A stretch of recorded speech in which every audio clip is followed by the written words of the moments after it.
Again, let your attention go inward.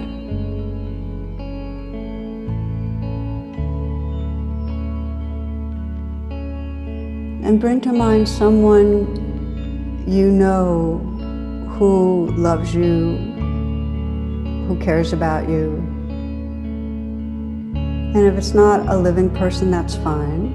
And if it's a spiritual figure and you have some trust in that, that's fine.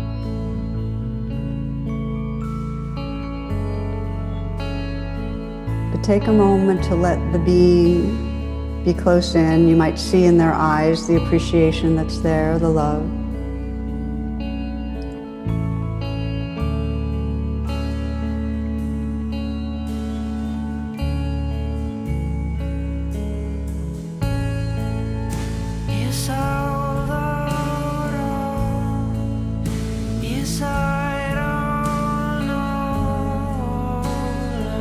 What's it like to let in love? Check your body, check your heart. What does it feel like?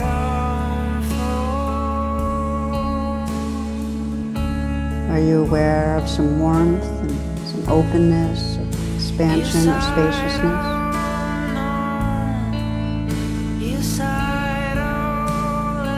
Or if you're finding that, no, you don't feel anything,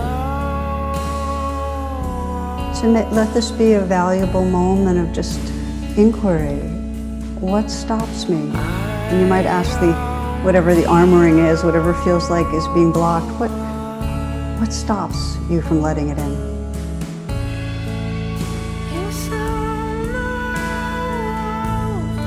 Just as if you're addressing this to some bit of armoring. What's stopping you from letting it in? Is it that you don't believe it's possible? That they really don't know who you are? Or you just don't deserve it?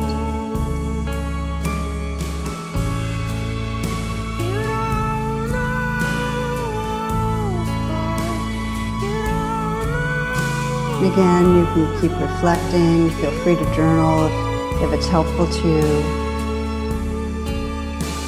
The more severed belonging, in other words, the more insecure early attachments, the more trauma from caregivers or society, the more difficult it is to let in, the more armoring.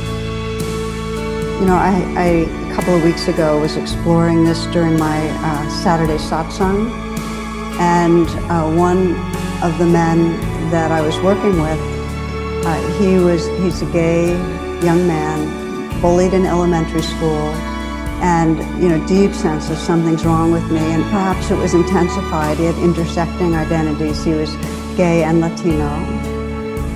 No self-compassion.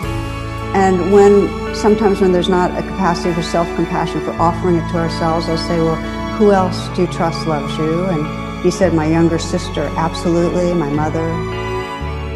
And then when we explored that, he couldn't let in their love.